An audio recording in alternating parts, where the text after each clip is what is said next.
तर मित्रांनो, तुम्हा सर्वांचं मनपूर्वक स्वागत आहे साहित्य विवर या यूट्यूब चॅनलवर. आणि या यूट्यूब चॅनलच्या माध्यमातून आपण वेगवेगळ्या सिरीज चालवत आहे. तर सध्या आपण इंग्लिश ग्रामरशी संबंधित सिरीज चालवत आहे आणि त्यामध्ये सुरुवातीला आपण वोकॅब्युलरी कंप्लीट करत आहोत आणि त्यामध्ये आता सध्या आपण वन वर्ड सबस्टिट्यूशन कवर करत आहोत. समोर होमोनॉम्स, अँटोनॉम्स, सिनोनॉम्स आणि बरेचसे इडियम्स, फ्रेजेस वगैरे आहेत आणि मिसस्पेल्ट आहे. त्या सगळ्या गोष्टी आपण कवर करणार आहोत. ग्रामरचा कोर भागसुद्धा आपण कवर करणार आहोत आणि बाकीचे MPSCचे लेक्चरसुद्धा आपण घेणार आहोत. तर तुम्ही चॅनलवर नवीन असाल आणि चॅनलला पहिल्यांदाच भेट दिली असेल तर चॅनलला सबस्क्राईब करायला विसरू नका, जेणेकरून तुम्हाला नोटिफिकेशन मिळतील. पुढे अपलोड होणारे जे काही व्हिडिओ असते त्याचे नोटिफिकेशन तुम्हाला यूट्यूब पाठवत असते, ते तुमच्यापर्यंत पोहोचतील. तर वन वर्ड सबस्टिट्यूशनमध्ये आजचा आपला पहिला शब्द आहे मोनोपॉलिस्ट. मोनोपॉलिस्ट म्हणजेच तुम्ही त्याला म्हणू शकता मक्तेदारी. हॅविंग अ सोल राईट्स म्हणजेच तुम्ही त्याला मोनोपॉलिस्ट असं म्हणू शकता, मक्तेदारी असं म्हणू शकता. सोल म्हणजेच काय होते, एकट्याची मक्तेदारी. उदाहरण तुम्ही इथे घेऊ शकता की समजा एखादी कंपनी आहे, the company become a monopolist after buying all its competitors. म्हणजे सर्व स्पर्धक कंपन्या विकत घेतल्यानंतर एखादी म्हणजे ती कंपनी एकाधिकारशाही म्हणजे मोनोपॉलिस्ट बनली. एकाधिकारशाही मक्तेदारी, तर तुम्ही त्याला म्हणू शकता. आता पुढचा शब्द आहे मोनार्ची. म्हणजे तुम्ही त्याला राज्यशाही असं म्हणता. एकदम साधा आणि सोपा अर्थ आहे government by a king or queen. म्हणजे एखाद्या राजाकडून किंवा राणीकडून सरकार चालवलं जात असेल किंवा एखादी शासन प्रणाली चालवली जात असेल तर तुम्ही त्याला मोनार्ची असं म्हणता. उदाहरणार्थ ब्रिटनमध्ये संविधानिक राजेशाही आहे, जिथे राजा किंवा राणीचे अधिकार मर्यादित असतात. आपल्या भारतामध्ये आहे का राजेशाही? नाही. आपल्या भारतामध्ये लोकशाही आहे.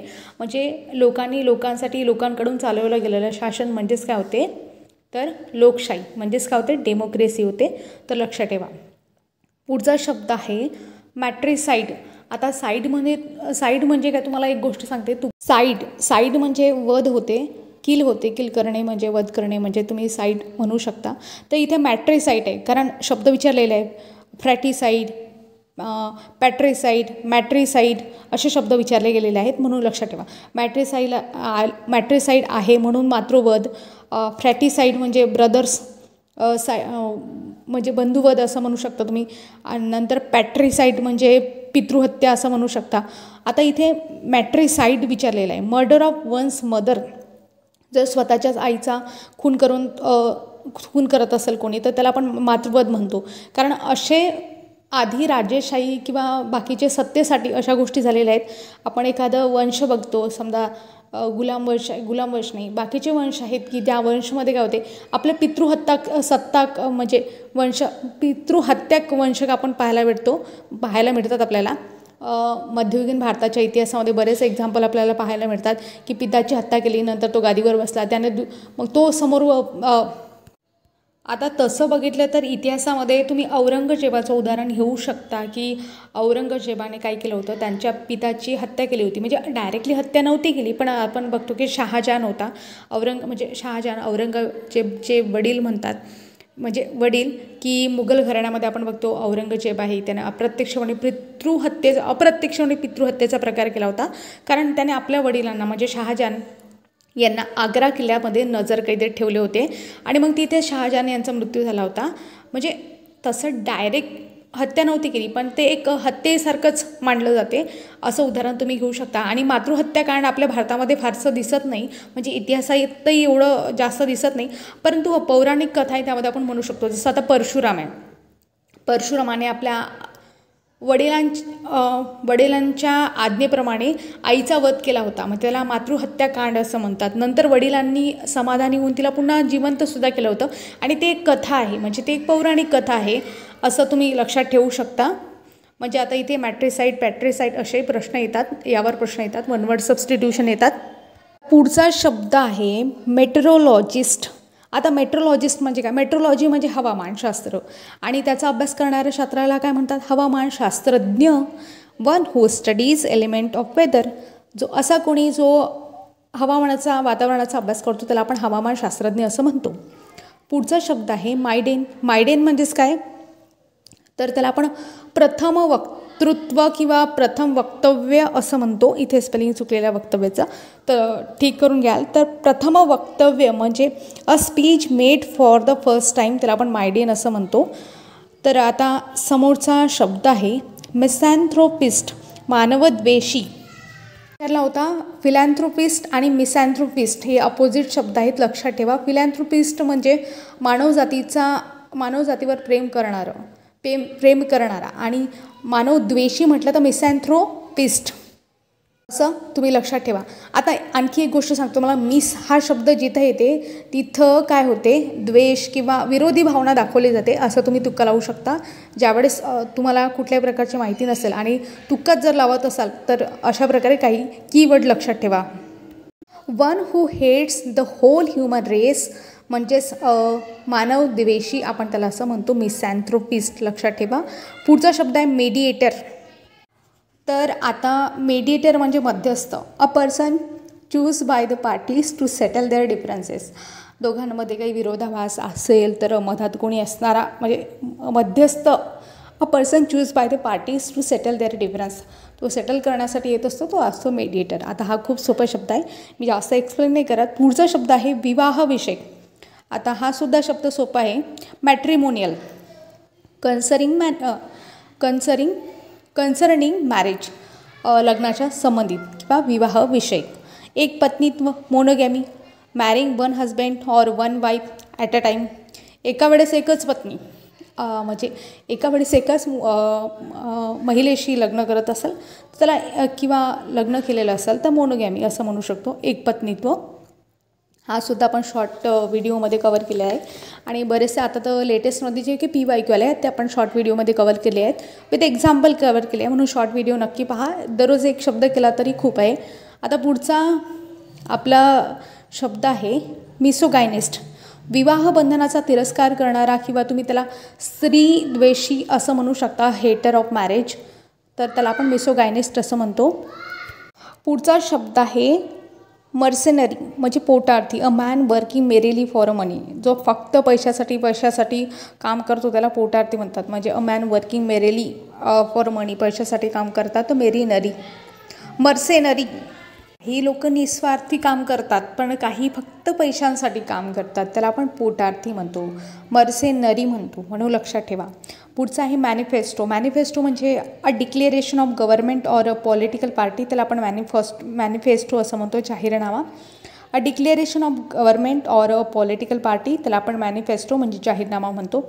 पुढचा शब्द आहे मॅटेनी म्हणजे दुपारचा प्रयोग. अ cinema show healed in afternoon दुपारी झाल्यानंतर, मग आपण दुपार झाल्यानंतर थोडं असं आळस वगैरे येतो तेव्हा आपण सिनेमा बघतो, त्याला आपण मॅटिनी म्हणतो. म्हणजे मॅटिनी असा शब्द तुम्ही लक्षात ठेवू शकता. Cinema show healed in the afternoon, त्याला मॅटिनी असं म्हणतात, दुपारचा प्रयोग. तर अशा प्रकारे हे वन वर्ड सबस्टिट्यूशन आपण कवर करत आहोत. तुम्हाला समजत असेलच की आशा करते आणि पुढील शब्द घेते.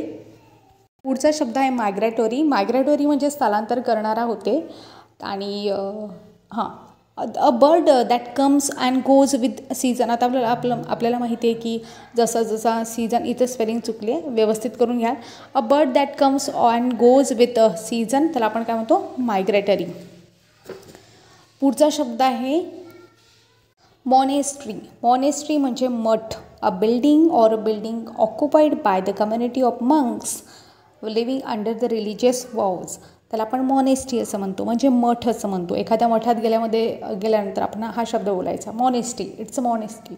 अ बिल्डिंग ऑर बिल्डिंग ऑक्युपाईड, अशी एखादी इमारत किंवा त्या इमारतीमध्ये जर मठांची मंग म्हणजेच जे काही वगैरे असतील ते राहत असतील तर त्यांना आपण काय म्हणतो, मॉनेस्टरी असं म्हणतो. मॉनेस्टरी म्हणजे मठ.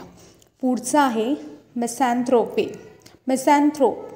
मिसॅन्थ्रोप म्हणजे मी तुम्हाला सांगितलं होतं ना म्हणजे मगाशी की हा शब्द चुकला माझ्याकडून, तर सॅन्थ्रोप म्हणजे मानवद्वेष्टा किंवा मानवद्वेषी आपण असं म्हणू शकतो. A person who dislike other people, असा व्यक्ती की तो दुसऱ्या व्यक्तींचा द्वेष करतो, त्याला आपण काय म्हणतो, मॅनसॅन्थ्रोप. ओके. मायोपिया आपल्याला माहिती आहे, विज्ञानात आपण शिकलेलो आहे, म्हणजे फिजिक्समध्ये पर्टिक्युलरली मायोपिया म्हणजे निकटदृष्टिता, दूरदृष्टिता यावर बऱ्याच वेळा प्रश्न आलेले आहेत. तर आता मायोपिया म्हणजे काय? Inability to see distance object clearly, निकटदृष्टीदोष. इथे आहे ना, निकटदृष्टी म्हणजे त्या माणसाला जवळचं दिसते पण दूरचं दिसत नाही. Inability to see distance object clearly, आणि तर निकटचं दिसते तरी पण यांना ते म्हणतात की निकटदृष्टी दोष. म्हणजे असं मी विज्ञानात त्यावेळेस लक्षात ठेवलं होतं, तर तुम्ही पण लक्षात ठेवा, सोपं जाते. Inability to see distance object clearly, myopia असं म्हणतो, निकटदृष्टी दोष. पुढचा शब्द आहे नोटोरियस. नोटोरियस म्हणजे तुम्ही कशाला म्हणू शकता, हा पण आपण शॉर्ट व्हिडिओमध्ये कवर केला आहे आणि खूप छान एक्झाम्पल देऊन कवर केला आहे. कुविख्यात, a person with bad reputation, असा व्यक्ती की ज्याचं रेप्युटेशन खूप खराब झालं आहे, त्याला कुणीच इज्जत देत नाही, कुणीच भाव देत नाही, असा पर्सन नोटोरियस. कुविख्यात, चांगले विचार नसलेला किंवा विचारांचा असलेला असं म्हणू शकतो आपण. अ person with a bad reputation, notorious person. पुढचा शब्द पण खूप महत्त्वाचा आहे, नोवाईस म्हणजे अनुभवी. अननुभवी म्हणजे one who is neophyte in any business or profession. त्याला कशाचाच अनुभव नाही आहे, ना त्याला बिझनेसचा अनुभव आहे ना कुठल्या प्रोफेशनचा अनुभव आहे, असा व्यक्ती म्हणजे अननुभवी. पुढचा शब्द आहे न्यूरोटिक, अतिसंवेदनाक्षम. एखादा खूपच a person suffering from nervous breakdown, खूपच संवेदनाक्षम, खूपच ससेप्टेबल लोक असतात काही की खूप मन हळवे, आणि तर लक्षात ठेवा त्याला आपण काय म्हणतो, न्यूरोटिक अतिसंवेदनाक्षम. अलगद मनाचा किंवा लवकर काही गोष्टी मनाला लावणारा, a person suffering from a nervous breakdown, त्याला आपण न्यूरोटिक असं म्हणतो. पुढचा शब्द आहे नर्सरी. नर्सरीचे 2 स्पेलिंग आहेत इथे. शिशुवर्ग NURSEY असा आहे, तर हा शिशुवर्ग आहे. A place where young children are cared for during the working day, त्याला आपण नर्सरी असं म्हणतो. तर हा शब्द व्यवस्थित लक्षात ठेवा. तर इथे जे स्पेलिंग आहे ते चुकलेलं आहे, NURSERY असं पाहिजे होतं, तर तुम्ही हे करेक्ट करून घ्याल. तर पुढचा शब्द आहे नोमॅडिक म्हणजेच भटकी म्हणू शकता. Living the life of a nomad or wondering, त्याला आपण नोमॅडिक असं म्हणतो. म्हणजे भटक्या पद्धतीनं आयुष्य जगणं, त्याला आपण नोमॅडिक असं म्हणतो. पुढचा शब्द आहे न्यूमिस्मॅटिक्स. न्यूमिस्मॅटिक्स म्हणजे नाणेशास्त्र. द स्टडी ऑफ कॉइन्स, त्या नाण्यांचा अभ्यास करणाऱ्या शास्त्राला न्यूमिस्मॅटिक्स असं म्हणतो. नाणेशास्त्र आपण असं म्हणतो. तर पुढचा शब्द एकदम सोपा आहे, non vegetarian. A person who Yeats or believe in eating meat, असा की जो मांस खातो, त्याच्यावर मांसवर काय म्हणते, त्याची श्रद्धा पण आहे की मांस खाल्ल्यानं त्याचं वजन वगैरे वाढते, असा कोणतं नॉन व्हेजिटेरियन, मांसाहारी असं आपण म्हणू शकतो. A person who Yeats or believe in eating meat, तो मांसाहारी, नॉन व्हेजिटेरियन. व्हेजिटेरियन म्हणजे शाकाहारी आणि नॉन व्हेजिटेरियन म्हणजे मांसाहारी. तर मित्रांनो, अशा प्रकारे आपण आजचे वन वर्ड सबस्टिट्यूशन म्हणजेच कवर केले, व्होकॅब्युलरी कवर केली. आता अशाच प्रकारे आपण बाकीचेसुद्धा व्हिडिओ कवर करू, आणि बाकी समोर आपल्याला MPSCचे ॲग्रिकल्चरचे सुद्धा मला लेक्चर घ्यायचे आहेत, प्रत्येक सब्जेक्टचे, जेणेकरून MCRचे स्टुडंट असतील किंवा AFOसाठी किंवा कोणत्याही ॲग्रिकल्चरच्या एक्झाम त्याच्यासाठी ते आधीच प्रिपरेशन करू शकतील, किंवा फ्रीमध्ये हे व्हिडिओ आपण अपलोड करणार आहोत यूट्यूबवर. तर बाकीचे तुमचे मित्रवर्ग असाल तर त्यांनासुद्धा हे व्हिडिओ शेअर करा आणि जास्तीत जास्त लोकांपर्यंत पोचवा. तर तुम्हाला हा व्हिडिओ आजचा कसा वाटला हे कमेंटमध्ये सांगायला विसरू नका. तर भेटूया अशाच नवनवीन व्हिडिओसह पुढील भागामध्ये. तोपर्यंत तुम्हा सर्वांचे मनापासून आभार. धन्यवाद.